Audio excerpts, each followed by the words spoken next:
Warning, there may be explicit language in today's episode. Viewer discretion is advised.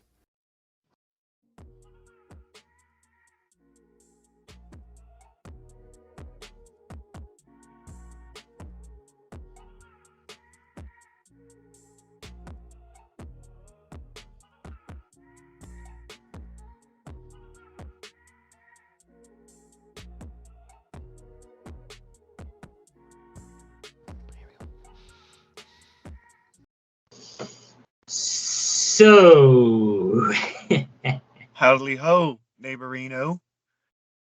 right. Okay. The dog days of summer have arrived. Yeah.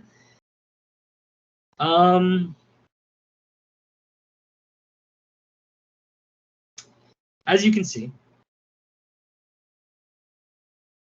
it is just us. Obviously, as you can tell, Alex is still on vacation, and Dom. What a slacker. And Dom was unable to show up, but we're here. Yeah, we are. We're here. We're here to deliver the product that you so desperately desire. Exactly. We provide a product where we sports entertain people. Yeah, that's exactly what this is. We're here. We We're are here. the nation's leading provider of trademark sports entertainment. I hate that word. I hate that term. I'm sorry. I hate that term. But First on the docket. Buffalo Bills. What are you doing? Gable Steveson. Olympic gold medalist Gable Steveson. Not in any sport particularly relevant in the field of football, but wrestling. So he's an athlete. He did a backflip when he won. That was cool. So I guess I will start off by saying this. There is a good chance he doesn't see the field. There's a good chance he gets cut. There's a good chance he doesn't even make it to the main roster. Yeah. Wouldn't be the first time. But the fact that the Bills are spending any type of money on this idiot Weird. makes me continue to ask the question that I have been asking this entire offseason during the NFL, or for the NFL. What the hell are the Bills doing? Listen, It's Josh Allen's offense. Remember that. starting back. Okay. That's the one thing I've seen come out of their camp the whole time. It's just, yeah, remember, this is Josh Allen's offense. Yeah, no shit. So, starting from the draft, you wanted to trade away your pick? Fine. I thought the Panthers trade was okay. Yeah. But the Chiefs,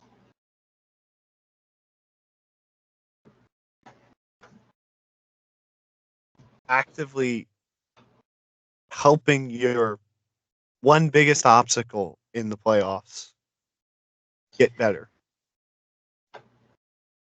you helped the Kansas City Chiefs to get Xavier Worthy.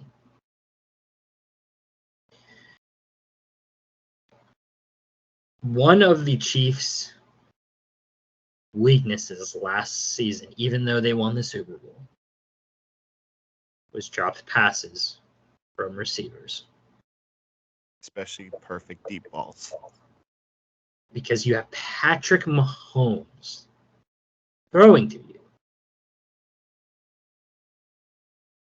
You just fixed that problem for them.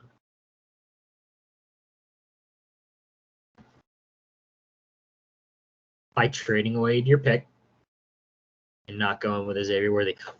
Correct me if I'm wrong. I could be wrong, EJ. I could be wrong. Wasn't their first pick a wide receiver? Yeah. Why didn't you take Xavier Worthy? He was right there. And you gave them to the team that one of their weaknesses was dropped passes from receivers, and you helped them fix that. In the Kansas City Chiefs. I don't think the people are hearing me. The Kansas City Chiefs. Hashtag 3P. Alex's 3P take is looking like it's going to happen. He has said it on numerous occasions. Numerous occasions. We won't hear the end of it until it happens. No. You want to know what we won't hear the end of him winning? Getting another one of these, which is his rapid fire trophy that I hold. I have one. It says little bro. Excuse me. It says little bro. EJ, you can win one if you win rapid fire. I'll try. You put it on your dresser. Or sell it on eBay. Right next to my beer pong trophy.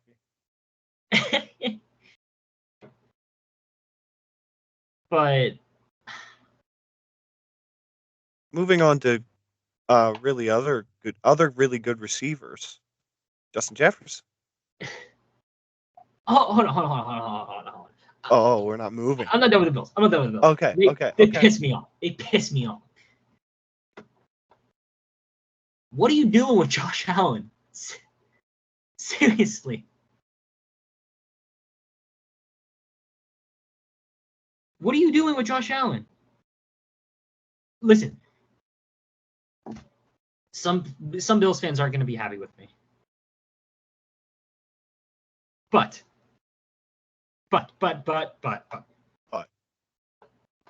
It was the right call to trade away Stephon Diggs. Yeah, probably. It was the right call. Now, say what you want. Now, here's the thing. EJ, I'll ask you this. Was it smart to trade him away to the Texans knowing what they have now with CJ Stroud? Where else do you get a package that they give you? I don't think there was other options. Everyone knew he wanted out. They didn't have much leverage. Yeah, it's not necessarily the greatest thing giving him to this young up-and-coming team that, oh, now they have another stud. Oh, this could be dangerous. Sure. Right. But cap-wise, draft pick-wise, there's not a lot of other organizations that are equipped to acquire Stephon Diggs while it also being beneficial for the Bills. Mm-hmm. Right. Yeah, I don't know. Because looking at the targets that CJ Stroud has now, he's now has Stephon Diggs. Tank Dell's all right? Yeah, he should be coming back next season, I believe. Yeah, here. You know what? Because now the Bills piss me off. I'm adding more to this talk. God, it's pissing me off. See, you're Texans, so mad about a team you don't even cheer for. Exactly. So they got Joe Mixon in at running back. They got, for wide receivers, they got Nico Collins, Tank Dell, Stephon Diggs, and then tight end Dalton Schultz. Those are CJ Stroud's targets after the rookie year he just put up. So I don't know about you, but after the 2023 draft, Texans upgraded big time. Oh yeah, they're going to be a problem. Oh, absolutely. CJ Stroud is the best quarterback out of that draft class, in my opinion. Bryce Young still has time to improve. I think he needs to get out of there. Carolina, terrible situation. But you cannot tell me otherwise when CJ Stroud was the rookie of the year. CJ Stroud put up those numbers, the best probably rookie number since, God, I don't even know. You cannot tell me otherwise that he is Andrew Luck? not Is it best rookie season since Andrew Luck? Andrew Luck. Is it? See, but I know on everybody's mind that we should talk about Justin Jefferson. But yeah. I'm gonna talk about real quick. I'm actually gonna start off with Jalen Waddle. Ooh. Because the Dolphins agreed to a 3-year, $84.75 million extension with the Dolphins. Well deserved on his end. Not the contract that Justin Jefferson got. That's what I'm saying is talk about a buzzer beater right before Justin Jefferson just completely resets the market. You get like now that kind of looks like a good value contract. Yeah, wait. Let me look at okay. Yeah. But yeah, so 84.75 is crazy. Crazy. Like for and I mean for Jalen Waddle, like Yeah. and then the Dolphins, like that's Yeah. what I mean. That's big money. But Yeah. now, am Yeah. I saying Jalen Waddle is as good as Justin Jefferson? No. But Right. money wise, he's probably worth more than you're paying him now. Yeah. Yeah. Now that's all speculative based on the market. Justin Jefferson could tear his Achilles and miss 2 seasons, and no one would ever sign another contract to a receiver like that again. Not wishing that on him. Knock on wood. Even though I'm a Packers fan, I would never want that. I love watching that guy play. Right. I kind of like What are the figures on JJ's? on JJ's. Well, because I know so I do want to talk about this a little bit. Okay. We talked about it last week with Jefferson because of the whole drama that they were possibly going to move on from Justin Jefferson at the draft, which would have been quite stupid. Nope. Because listen. Here's the thing. This was basically our point of view from last week before the extension was signed. If you traded up in the draft, giving up Justin Jefferson, never took J.J. McCarthy. Say what you want if he's going to be the guy and not be the guy. Hold on. Took Malik Neighbors. Who was going to throw to them? You still had Jordan Addison, but who was going to throw to them? Yep. Would have been stupid. Yep. Would have been incredibly stupid. But they don't need to live in a world where Justin Jefferson is somewhere else, Malik Neighbors is one of their wide receivers, and they have some rando throwing to them because Justin Jefferson signed the extension. Yep. So, the extension. 4 years. $140 million. You! $110 million guaranteed. The deal makes him the highest paid non-quarterback in NFL history. Ridiculous. So this article was actually written by Adam Schefter. Ooh, Shefty. The deal, which was negotiated by WME Football, includes $88.743 million due at signing. The Vikings announced Monday morning that Jefferson agreed to an extension that runs through the 2028 season, but did not disclose the financial terms. The time has finally come. The deal I've been waiting for since I was a kid, Jefferson said in a video posted to Instagram. Being doubted my whole career, not being highly recruited, not being the first receiver off the draft board, the whole journey wasn't easy for me. To be given a gift to play football at the highest level, it's a blessing. It's an honor. Crazy, man. Big time. Crazy. All that money just to get locked up by Jair Alexander. Yeah. So This is the wide receiver contracts. They actually have a list on ESPN with this article. So, of course, number one, I just said it. Justin Jefferson. Yep. $110 million. Now, Guaranteed. guaranteed. This is guaranteed money. Now, the next guy is AJ Brown. Without looking it up, EJ, would you like to give me a number of where you think AJ Brown is at right now for guaranteed money? 96? 84. Really? $84 million guaranteed, while Justin Jefferson has $110 million guaranteed. That's nuts. That is the gap That is between crazy. Justin Jefferson and AJ Brown. Like I said, it resets the market. Wow. After that is Amon-Ra St. Brown at $77 million. And then, of course, Jalen Waddle, $76 million in all that. Just insane money given to Justin Jefferson. And my goodness, it was earned. Yeah. He's ridiculous. It was earned considering just the type of receiver he is. The talent in that man. The talent in that man.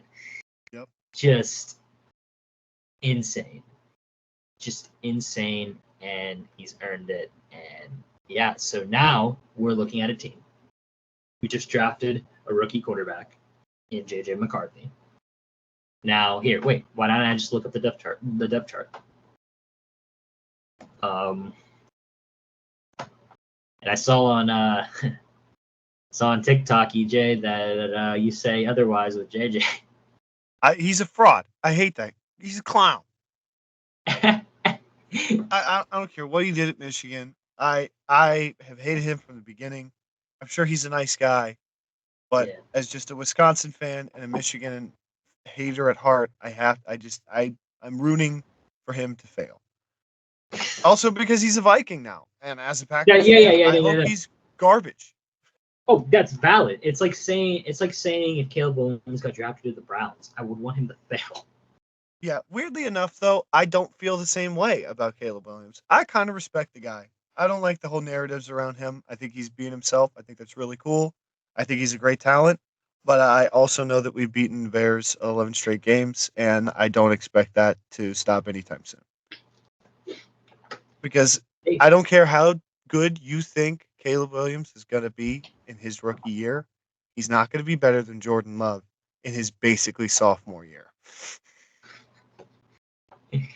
I'm telling you that. How old is Jordan Love? I think he's 26 now. Let me double check that. So while you do that, I got the depth chart pulled up. So I'm gonna start off by saying this with the depth chart. 25. He's 25. 25 starter. I know what it says on the depth chart. Okay. I know Sam Darnold is going to be possibly QB1 going into the season. And JJ is possibly going to sit behind Sam Darnold.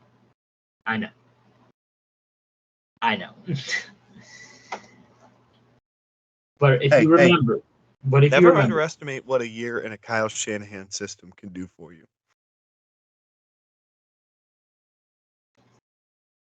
I'm not saying he's going to be great, but he might have some things to pass down to young guy here. You know, O'Connell's buddy with him too. I know what the depth chart says, and I know what the outcome was, knowing what we know now. But in 2022, when the Steelers took Kenny Pickett, first overall, number 20, in the NFL draft, they put Kenny at QB3 at the depth chart to start the year. Then, of course, number 2 was Mason Rudolph. Number 1 was, I don't even want to say his name, but Mitch Trubisky. It's all about Cam. It's all about Cam. Now, the Vikings, there's a good chance that the Vikings play it safe. And he is QB2 to start the year. And then he comes in halfway through if they are struggling. Because who knows? Maybe Sam Darnold balls. I don't know. So never say never in terms of that. But we'll see. So the depth chart reads, and I quote, at QB goes Sam Darnold, J.J. McCarthy, Nick Mullins. At running back, Aaron Jones, Ty Chandler. At wide receiver, Justin Jefferson, Jordan Addison, Brandon Powell. Tight end, T.J. Hawkinson. And yeah, you still have Brian O'Neill, right tackle. You still have a fairly decent O-line, in my opinion. Yeah. So I feel like they do a great job with protecting JJ. I'm still so upset about that, Aaron. So I don't know. We'll see. Yeah. We will see. I'm hoping and pleading for the NFL season to start. I need it.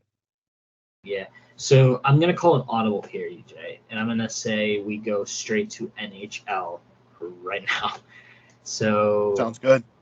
Wait. I need to get this off my chest. I really need to talk about this. Okay, go ahead. Tucupita Marcano. Oh, Potentially facing a life ban. Former Pirates I forgot about prospect that. and current San Diego Padre is currently under investigation for gambling on baseball games and facing a lifetime ban from the game of baseball at a professional level. Whoa. Okay, I shouldn't say at a professional level. Basically, though. Right. That's. I mean, it's not going away. It just isn't going away. It's so easy now to just log onto your phone and place some bets. It's crazy. Okay, NHL. Puck. We got ourselves a Stanley Cup. Connor McDavid. It is time. Yep. It's time, Connor McDavid. It's your year. It's your year. I And hope then maybe, so. and then when Dom comes back, I wonder if he'll make another Leon Draisaitl, Udonis Haslem comparison. No way. Like he did No way. 2 weeks ago. I hope he wins the Smythe. I really hope he does. And over McDavid, no, he won't. He won't. It's just not gonna happen. But it would be funny. Right. But Florida Panthers, though, they're mhm. a formidable team. They're rolling. I want to say it, but I don't want to go to the penalty box and leave you alone for 2 minutes. Don't leave me F by the Rangers. Here, don't overuse it. But since it's just you and I, penalty box is out the window for this week. The Rangers. Thank God. You're safe because you're the only. It's just us two. Thank God. But yeah. So thank God, I Igor can't stand him. is not going to be in the Stanley Cup Finals. So in Game 3, Florida won 2-1.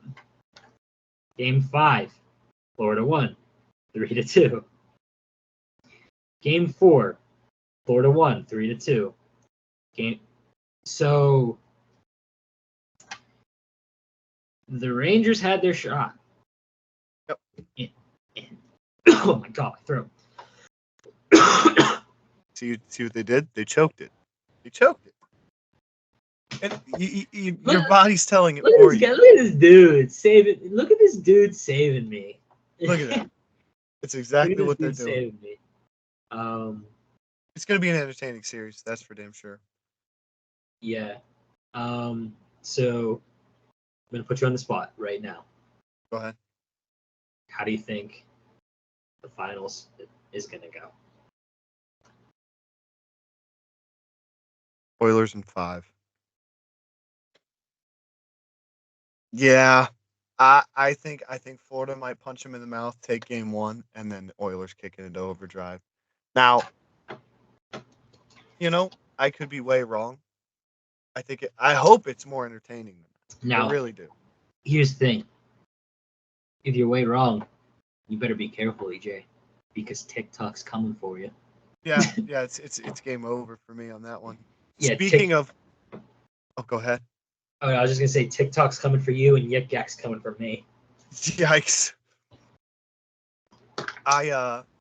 Speaking of entertaining series that are starting soon, NBA Finals. We have our matchup: Boston Celtics, Ooh, good Dallas transition. Mavericks. But real quick, game 1, I believe, if it was. Yeah. Game 1 will be June 8th, which is that's this Saturday, right? Yes, it is this Saturday. This Saturday in Florida, and then game 2 will be in Edmonton. So yes, that's that. All right, perfect transition. Let's get into it. NBA Finals. Yes, Celtics and Mavericks. Luka is so close to getting his ring. He can do it, and maybe he's not. And here's the thing: he's not the only guy on the team. Yeah. Here's the thing: he's the best player. He's the guy. Star player. He's the guy, but he's not the only guy. I want to make that clear. I see the consensus seems to be it's Boston in 4 or Boston in 7. Right. I don't see a lot of Maverick support, which makes me very sad. I just think there are two narratives to look at when you're going into this playoffs that I want everyone to keep an eye on. Obviously, it's the Kyrie Boston thing. Like, I hope there's a Kyrie game or moment in Boston that he can point to and be like, F you guys. Even though I think he's like 1-10 against the Celtics since he left and stomped on the logo or whatever. But he now has Luka Doncic. And it's going to be, but the issue here is I'm negating the fact that the Boston Celtics are going to have Kristaps Porzingis, which is the second storyline in this. People forget he played for the Mavericks. He got traded there from the Knicks. And everyone was like, oh, yeah, Eastern European buddies. They're going to do this, and they're going to be really good together. And they just weren't. And Kristaps actually just didn't like playing with Luka, and he shaded him in the press anytime Luka missed a game. And then they got rid of him, and now he's back. Jesus. I'm getting so excited I'm sneezing about it. But that's another little story going into this. The Celtics were favored. I think they've been favored the most out of any team since like 2001 or something ridiculous. But the Mavericks are the first team to beat 350 win teams on their way to the finals since Kobe did it back in 2011. And then Kobe ended up winning the finals. So we'll see how the Mavericks do. That was a long-winded rant, but I'm just super excited. My prediction? Mavs in 6. Mavs in 6. Okay. Let me think about it. Of course, I'm going with the Mavericks because I've stick with the take that this is finally when Luka gets his ring.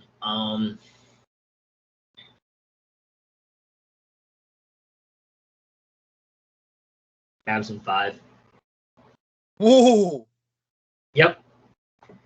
I hope so. God, I would love that. As just a Boston hater through and through. Although I don't mind the Red Sox.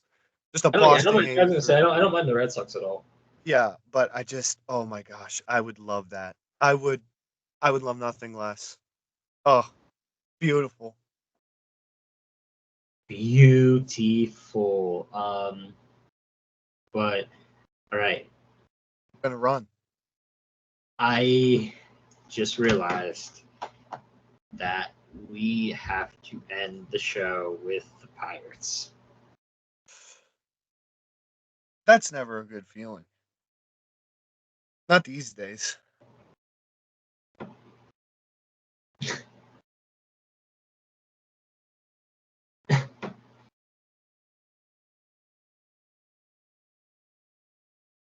You know, I'm not surprised. Skeens is getting the full Jacob deGrom treatment. It's going to be rough for him. I'm not surprised that they did not take the series against Toronto. Skeens, once again, pitched well against the Tigers. Jared Jones had his worst start against the Tigers. They lost 8-0. But partially of that as well was the defense. But looking at the Blue Jays, first game they lost 5-3. Second, they won 8-1. Good dub. And then they lost 5-4. Now, EJ. They lost the first game in 14 innings. And from my understanding, because I was not up during this game, it was another blown lead from the Pirates. They like doing that. Bailey Falter pitched well once again, proving once again he is still a very solid number 4 guy. Absolutely. So reading through this, Key Brian Hayes. Wait, I'm getting ahead of myself. So after Pittsburgh, Brian Reynolds hit a tie-breaking sac fly in the top of the 11th. Toronto tied it in the bottom half when George Springer hit a 2-out RBI single. Blue Jays Springer made a sensational diving catch on Reynolds' drive in the top half, but couldn't stop automatic runner Ji-hwan Bae from scoring the third. So, yeah. I know that didn't really tell me anything about the game, but here's the thing.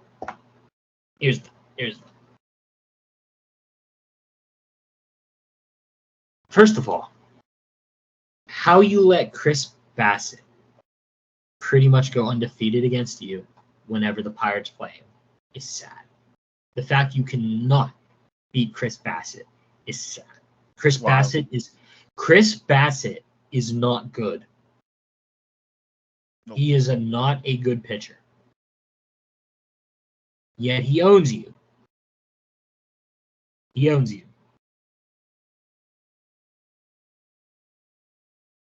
But I am looking forward to the Dodgers series starting tomorrow night. Shohei Ohtani.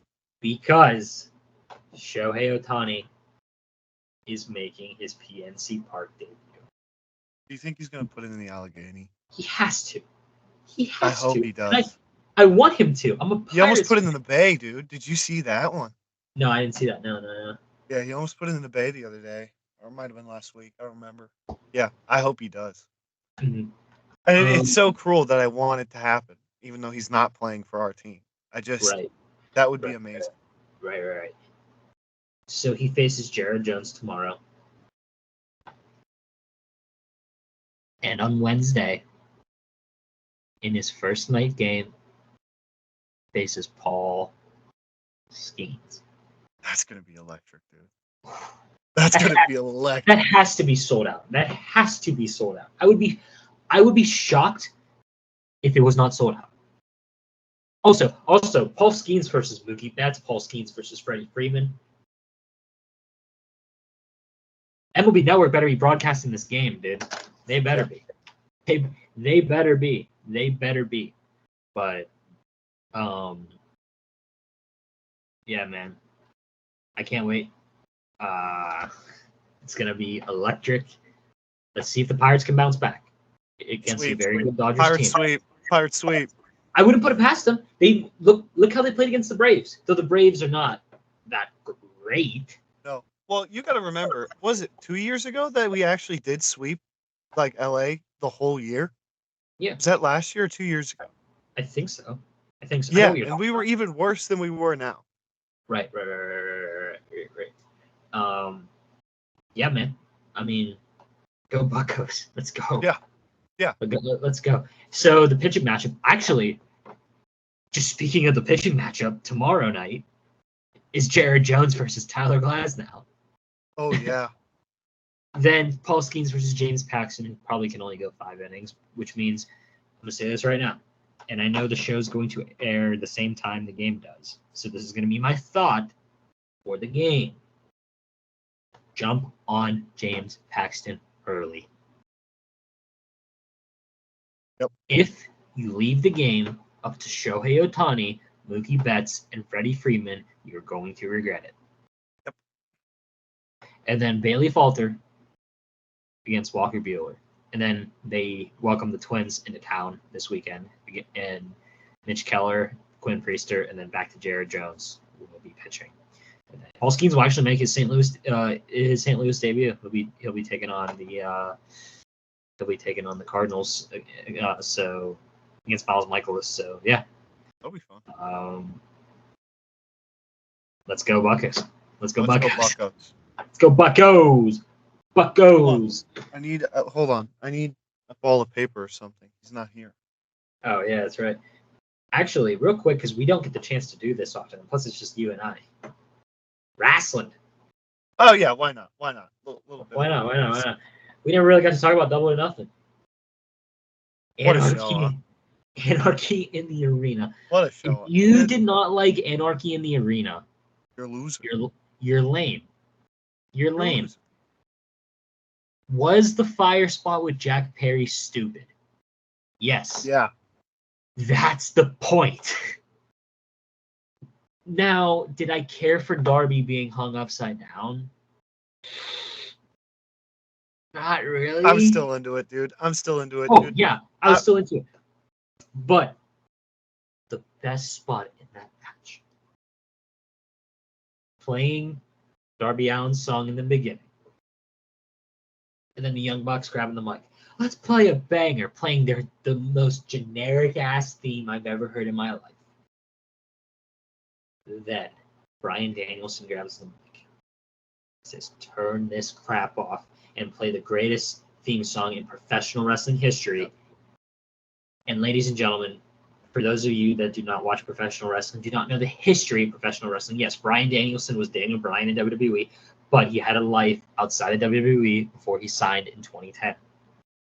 He was the American Dragon, just like he is in AEW, and he used the theme Final Countdown. That crowd erupted. Darby Allin hit a coffin drop, perfectly timed, when they said Final Countdown. Perfect. Beautiful professional wrestling, and if you didn't like it, stop watching, because I can't help you. R.I.P. Edge's leg. Different match, but needed to be said. It sucks, man. It sucks. It does. So last what question. A performance! They killed. They tore that match down. Oh, absolutely. Now, last question before we leave. Do you think it's too early for Will Ospreay versus Swerve Strickland? No. I agree. Here's why. If Will Ospreay faces him at All In, don't get me wrong, I thought it was going to happen on All In too. Don't get me wrong, I thought it was going to happen there too. But if Will Ospreay faces Swerve Strickland and All In, Will Ospreay has to win, and it is too soon for Swerve Strickland to drop that belt. Yeah, he is. He has just started this run. Get your money's worth now. Have a killer match. Have one of the best matches of the year at Forbidden Door. And yeah, I know it's AEW versus AEW, but New Japan's on a little bit of a. All right, I'm not allowed to do the paper toss, so go ahead. But, Tony Tyler. Do that one more time, because you got to do the Good Night America, because that's his shtick. Yeah. Good Night America. Oh yeah,